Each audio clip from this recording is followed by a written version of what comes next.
Hello guys, SPS here, and today I am with another simple and short tutorial of Photoshop where we will see how you can recover Photoshop autosave files or how to set the time limit of autosave in Photoshop so that you don't lose the data when sometime Photoshop crash.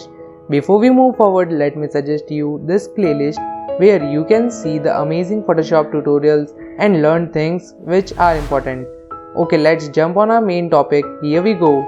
This setting will be permanent. Once you save this, go to edit and in the preference you will find the general and dialog box will open. In that, go to file handling and in that you will see the autosave option. Tick that and save the time.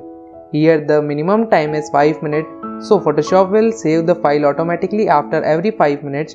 Save this setting, but where the file is saved, this is the question now. So let's go to the file location where all my files will be saved automatically so that you can recover the file when Photoshop crashes. Follow these steps. In the C drive, you will see the users, then HP, whatever your name is, open app data and then roaming, and here Adobe Photoshop CS6 or CC, whatever you are using.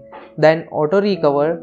The app data folder by default is hidden. Go to files or option in the file explorer and click on view. Turn on show hidden files. This is how you can find the autosave files. Hope you like this short tutorial guys, and I will come with more tutorials like this. So don't forget to subscribe us and hit the like button, and I will see you in the next one.